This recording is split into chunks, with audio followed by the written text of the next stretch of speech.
Welcome, this is Jim, host of the Faith Influencer podcast, where we're going to dive into discussions on faith's role in everyday life, from navigating blended families to overcoming challenges. I'm a husband, a father, a Bible teacher, an advocate for applying faith to everyday life. So tune in as I share personal stories, valuable insights, and practical wisdom. Welcome to Faith Influencer. This is Jim Cunningham. I'm excited about our subject today. Here's your chance, stepdad. Here's your chance to step up and to be that stepdad and overcome the stigma that stepdads sometimes deservedly have. So we're going to talk about that. And the reason I'm bringing this up is because I hear stepdads all the time who feel like they're failing as a stepdad. It is a role that's not easy to tread. And that's why a lot of stepdads feel like they're doing it wrong. So I want to help you with that today. Not only have I been a stepdad now for 16 years, but I work a lot with blended families. So I see this from all angles. And I want us to cover it. And I'm looking forward to you maybe grabbing some things that'll help you as a stepdad and to be that man that your family needs. Now, just know this: your stepchildren may never call you dad. That's not our goal. People don't like the term stepdad, but they may never call you dad, and that's okay. The word carries some things like loyalty and history. Stepdad sometimes carries the idea of pain, but stepdads need to hear this. You don't need the title of dad to live out the role of dad in your family, even for your stepchildren. So today I want to talk to stepdads who wonder if they matter, if they feel the tension of the role of stepdad, if they feel the walls, maybe even the competition, and you're not sure where you fit into this family. I want to help you with that today. So I'll never forget being at a funeral, and I was listening to a grown woman. I'm going to say she was probably 40. And this was her stepdad who died, and she was asked to eulogize her stepdad. So she made her way up, big crowd of people, and she stood behind the podium, and she started talking about her stepdad. And as she did, she talked about the difference that he had made in her life. She talked about her own dad was an alcoholic and he wasn't in the picture very much. And her stepdad stepped in, coached her little league soccer, coached her, even her kids, which would be his grandkids. She talked about that he played a role that was missing in her life and that he treated her like a daughter. And he had his own biological children as well.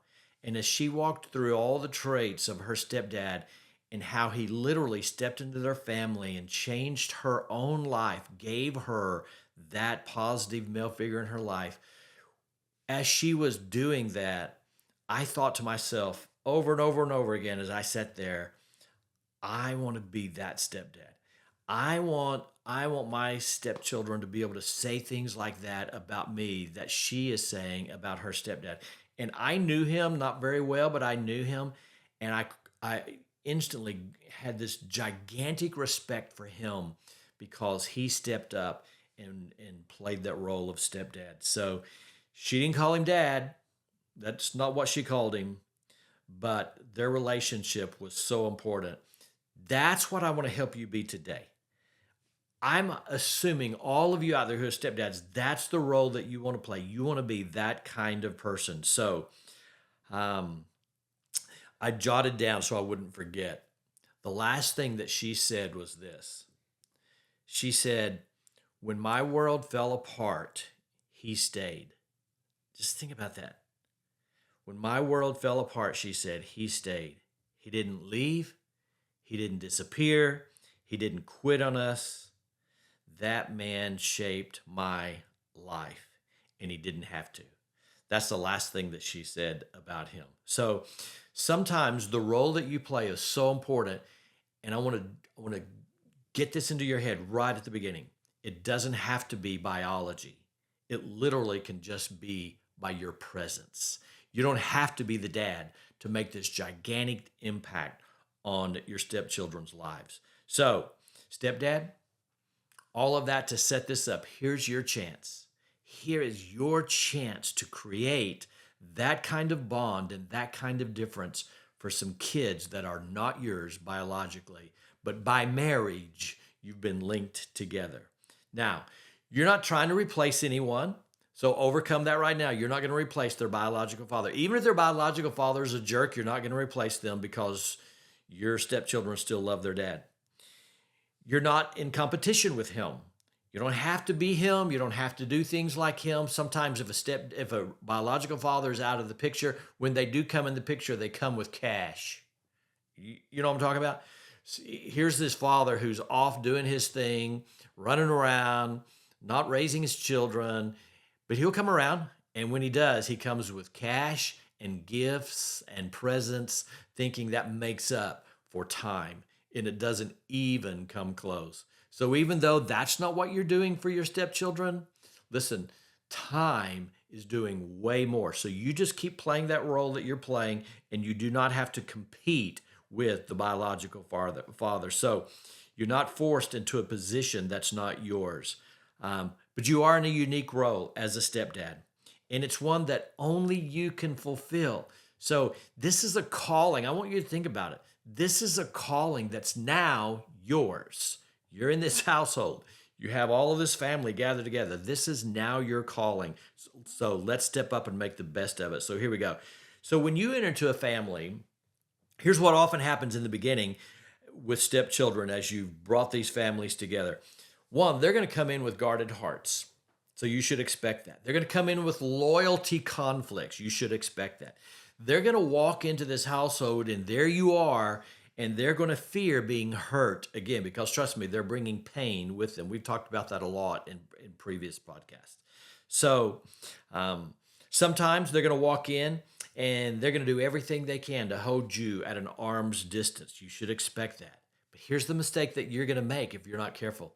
I've seen it over and over. And as a matter of fact, some of you wives right now, and these are your biological children, and you've remarried, what I'm about to say, you're going to fill up this podcast with your comments, because you're going to know exactly what I'm talking about, because I hear this all the time.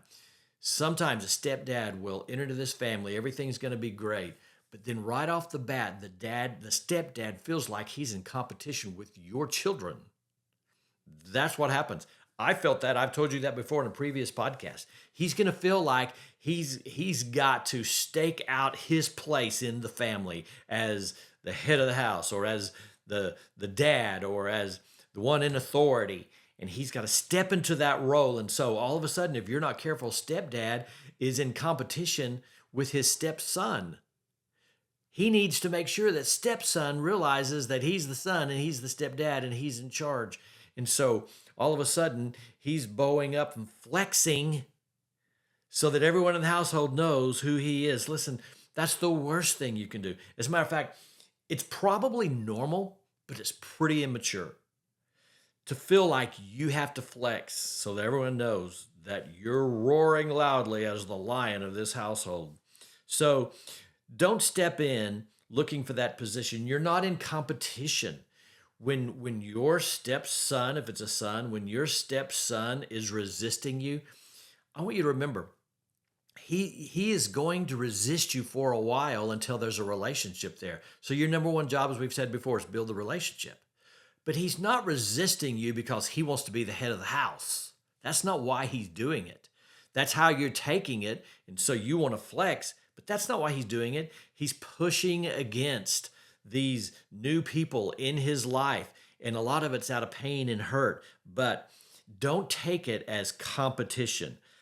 You don't have to win this thing. That's not the role that you're in. Here's how you earn it. Here's how you earn that position. You don't earn the position by competing. You earn the position by staying. I want to say it again. You're competing to earn a position. You don't earn the position in your blended family by competing with your stepchildren. You earn the position by staying. That's what they're looking for, staying. So here's what a stepfather does. Are you ready? First thing I want to say, a stepfather stays. A stepfather stays. One of my favorite phrases in the Bible that's speaking of God, and remember, God is often referred to as our Father, is concerning God as a father. God says, I will never, do you know what the rest of the verse says? I will never leave you. I will never forsake you. That's one of my favorite verses about our Heavenly Father. Well, your stepchildren are looking for you to say the same thing. They're looking for you to stay because one of their top needs is security.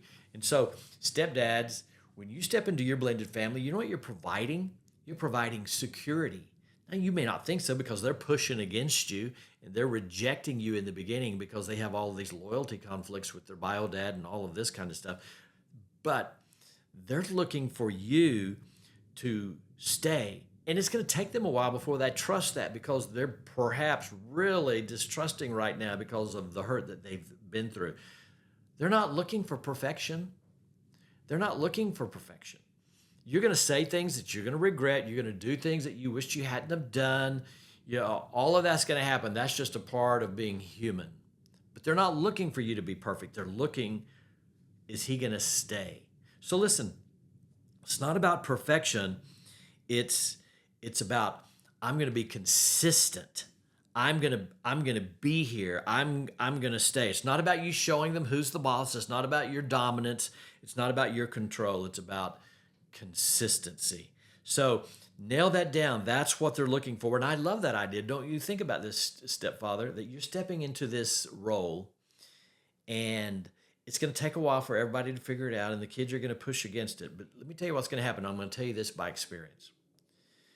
When we first created our blended family 16 years ago, and my wife's children were younger, I can remember after a few years passed, I can remember going through them. They were loving, but they still had their walls up. And I can remember that if I would say something, let's say to my stepson, you know what my stepdaughter would do?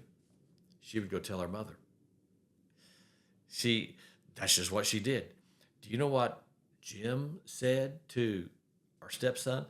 That's the games we were playing. That's the role that we were playing. But you know what? One, my wife handled it in a great way. But two, I wasn't threatened by that because I know they're figuring this thing out themselves. They're trying to figure out what role I'm going to play in their life. But it all started by them realizing that I'm going to be consistent and I'm going to stay. So they want to know that you're not going to leave when it gets hard. They're going to want to know that you're not going to disappear when conflict shows up. They're going to want to know that you're not going to walk away even when they're jerks, and they're going to be. Even when they say stuff that hurts you, they're going to want to know that you're staying. So when I think of a stepdad and I think of what a stepdad does, he stays. But let me tell you the next thing, and I don't mean to make it rhyme, but here we go. This one's rhyming. Not only does a stepfather stay, but a stepfather prays. Now, probably one of the most heartbreaking stories of a young lady that I happen to know, and I can't go into much depth about that, but it's a young lady who's now she's just totally throwing away her life. She's destroying her life. And to a great extent, it's because of her stepdad. I know her stepdad. And I know what's gone on in this step family. And so, but because of it, now she's totally screwing up her life. And this was her drama. And some of you, again, are going to know exactly what I'm talking about. And you're going to comment. And I'm sorry for those of you who are going to comment about this, that you've been through this as well.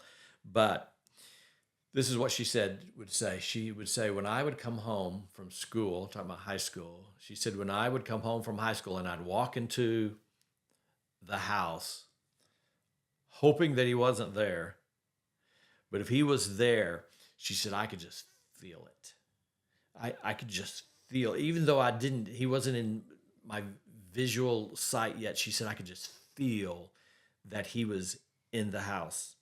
She said to me, I don't even know how to explain it. I just knew he was there. I mean, it was that kind of tension that he brought into the house when he was there. And she said, at nighttime, she said, this is what I would pray. This is what she said to me. God, this is her prayer. and she had a brother, a younger brother. She said, God, protect us from his temper. That was one. Protect us from our stepdad's temper. His temper would just cut you to shreds. Uh, God, help us survive this house. I mean, every day was survival for her. He was an alcoholic. He was on and on, all of these other things. And for some reason, in spite of all of this and how he treated the kids, I guess because of the insecurity of her mother, she held on to this guy. Um, but nevertheless, it was destroying the kids. And some of you have been there. Um, and I'm saying to you, stepdad, I'm saying to you, this is where all of that stops right now with you. This is where that role reversal is going to change, and you're going to be the stepdad whose kids aren't praying to survive you. You're praying over them. Do you hear me? You're praying over them. It's heartbreaking that your kids, stepkids, have to pray to survive their stepdad because of who he is and what he does, and he's evil. What a better role that you're praying over your stepkids. This is what I want you to do. I want you to begin to do this with your wife. And you're talking about blessing your wife, who's the biological parent in your household. You're talking about blessing her. Wait till you walk into the bedroom when the kids are asleep, or if they're older, you stand outside the door and you pray over them.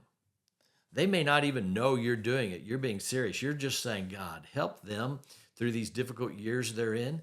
Help us to have a loving household. Help me to be the kind of stepdad that I can love them and they can lean on me. You're praying over them.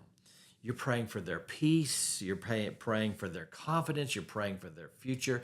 Instead of your stepkids praying over their household because they're afraid of their stepdad, how about a stepdad praying over his kids because he's that kind of man? So that's what I'm asking you to do. Those kinds of prayers can totally rewrite the story of your step family. Here's the next thing. So a stepfather who's going to step it up is going to be the one who tells his kids he's staying.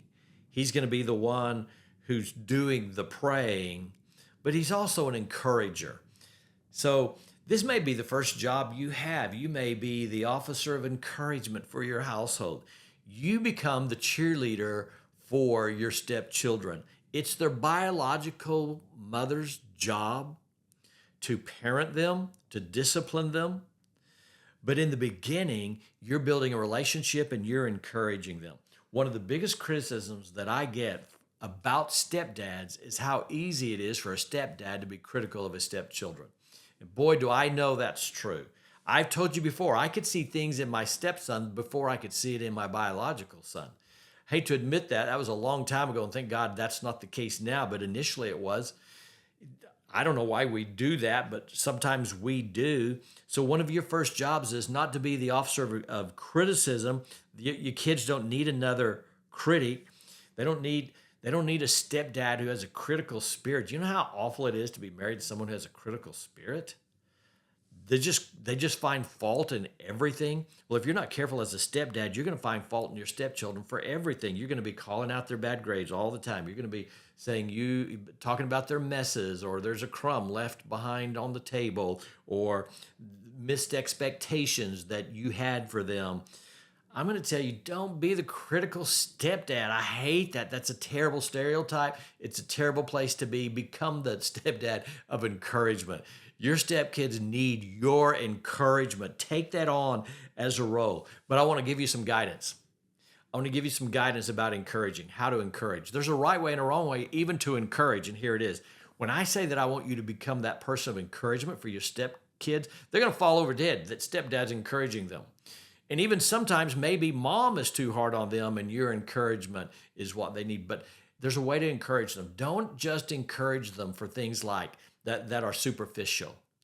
Don't encourage them like for how they look or their hair looks so great. That's okay to say that. But I'm afraid that sometimes that we make all of our encouragement superficial when in fact we ought to be encouraging their character. That's really what they need. We're concerned not so much about how their hair looks, about the person they're going to become.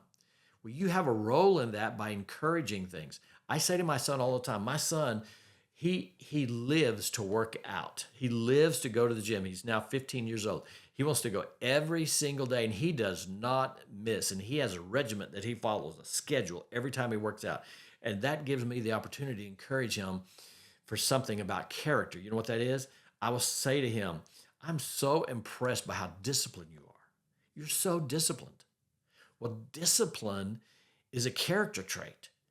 And that's the opportunity for me to say something about his character. That's what I'm talking about. When you encourage them, fine, encourage them for how they look, but more than that, encourage them for who they are, those character traits. Maybe their work ethic, encourage them for that. Maybe you caught them being kind to someone else. Encourage them because of their kindness. Those are character issues. Encourage them, say something about the courage they showed in a certain situation. Say something about how they're growing as a person. Encourage their character traits, okay? So, recognition, someone says, builds bridges. Criticism builds walls. So that's what I'm trying to move us out of. Recognition builds bridges. Criticism builds walls. So, let me wrap this up by saying a stepdad is going to love not based on performance. He's going to love based on time. Someone said time is love spelled out. You're going to love your stepchildren by spending time with them. That doesn't mean lectures. That doesn't mean exercising authority. That doesn't mean just rules, but you're going to show up. You're going to sit with them. You're going to be available to them, help them with their homework, go out in the backyard. It's time. And when you do time, and consistency, you're going to develop this relationship. And here's what's going to happen. They may never use the word dad when they say something to you, when they introduce you. They may never say dad. But one day, they may be standing behind a podium and they may be saying about you, they may be saying, he stayed, he prayed, he believed in me, he filled a gap in my life that was missing. And if it weren't for him, I wouldn't be who I am today. They may be saying that about you. Stepdad, here's our chance. Let's step up and be that kind of man for our stepchildren, for our wives, for even our biological children. Thank you as always. This is Jim Cunningham with Faith Influencer. Look forward to talking to you next time.